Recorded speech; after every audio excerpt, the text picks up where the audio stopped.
Assalamualaikum warahmatullahi wabarakatuh. Selamat pagi, semoga kita semua dalam kondisi yang sehat, tidak kurang suatu apapun.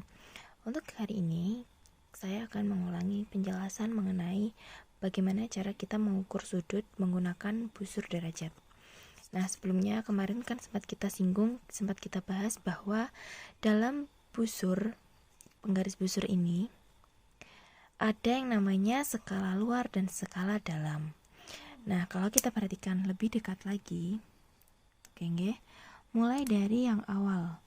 Kalau kita lihat, titik pusatnya itu berada di sini ya. Kemudian, kita ada dua bagian, kanan dan kiri. 0, 10, 20, 30, 40, 50, 60, 70, 80, 90, 100 hingga ke 180. Ini adalah skala dalam.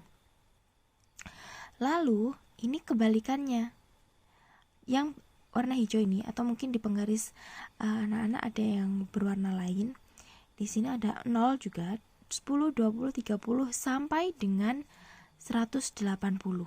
Kebalikannya. Akan tetapi sama dengan ketika dua garis itu sama, yaitu pada sudut 90 atau pada angka 90 ini. Nah, caranya bagaimana kita itu bisa membedakan? Ingat, kita sudah mempelajari 3 sudut lancip kurang dari 90, sudut siku-siku 90 derajat, dan sudut tumpul lebih dari 90 derajat. Nah, kita langsung contoh ke praktik ya. Ketika kita mau mengukur, nah contohnya di sini. Di sini saya memiliki sebuah sudut. Cara kita membaca sudut, kita harus tahu dulu titik sudutnya ada di apa. Kalau titik sudut ini berarti di huruf apa? Di huruf A kan? Berarti ini adalah BAC. Sudut BAC yang titik sudutnya ada di A. Oke, sudut BAC. Nah, yang ada di tengah ini merupakan titik sudut yang menjadi acuan kita, tempat pertama kita meletakkan si penggaris itu yang menentukan.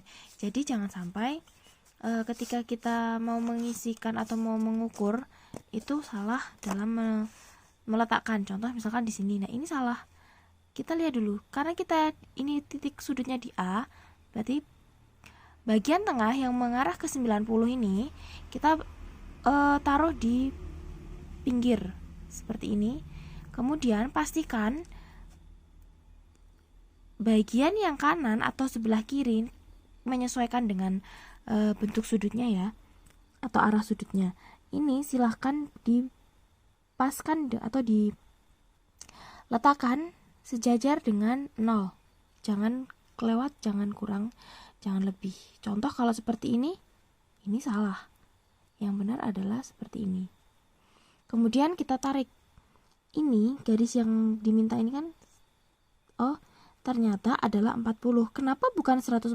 Karena kita menggunakan skala dalam. Kalau ini 140, ini penggaris nanti dia malah justru menjadi skala luar, yaitu menjadi 140 dan menjadi sudut tumpul. Tidak mungkin ya kalau bentuk sudutnya ke arah sini, itu berarti dia masih sudut lancip, sehingga kita yang pakai ini adalah 40.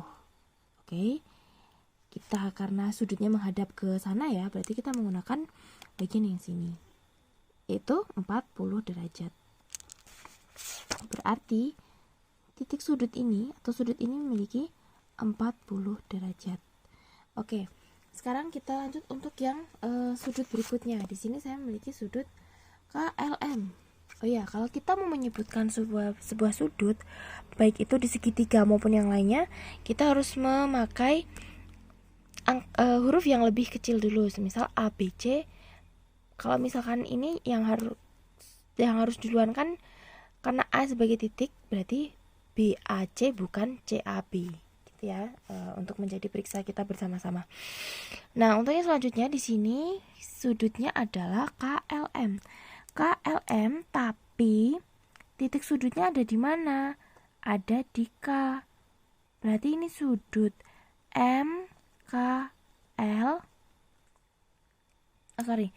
Ini adalah sudut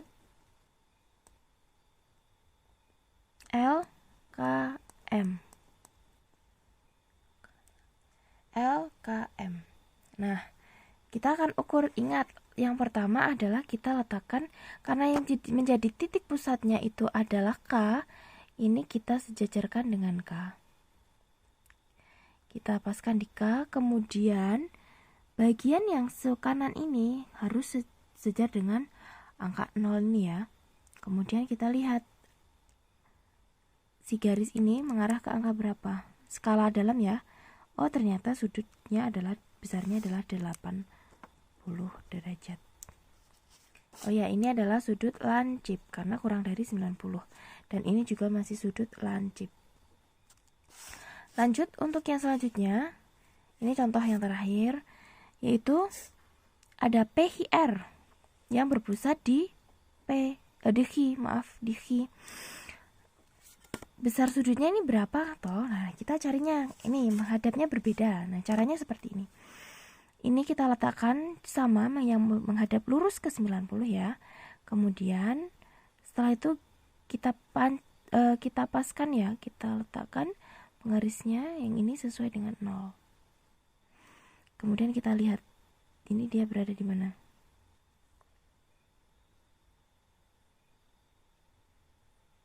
Oke. Sini ya. Berarti ini 60. Nah, kita lihat coba. Nah, di sini ya. Garisnya lurus seperti ini.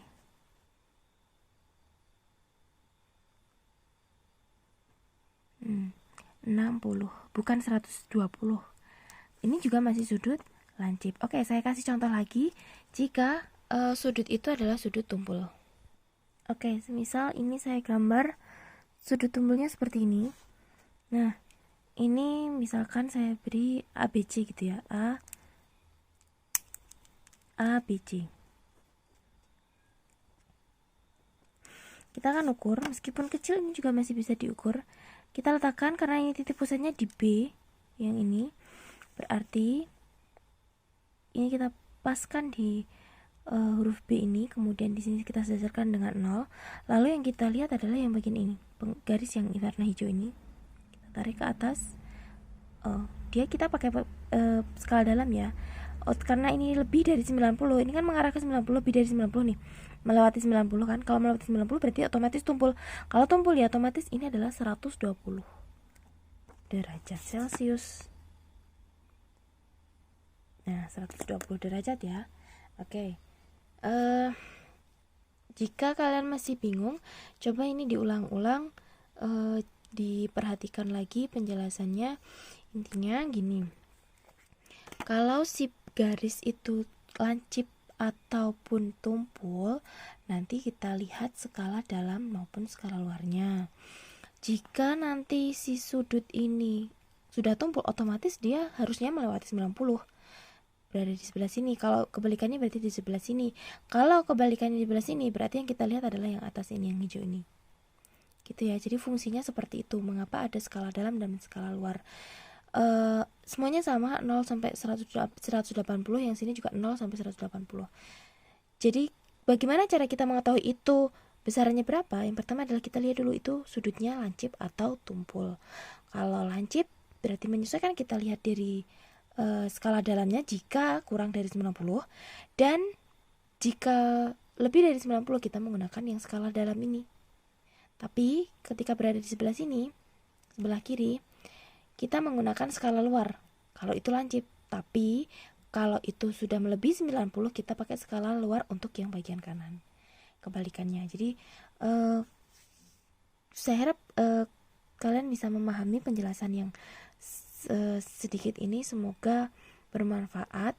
Jika ada yang masih mengganjal atau perlu penjelasan, silahkan nanti untuk kontak dengan saya langsung. Terima kasih. Assalamualaikum warahmatullahi wabarakatuh.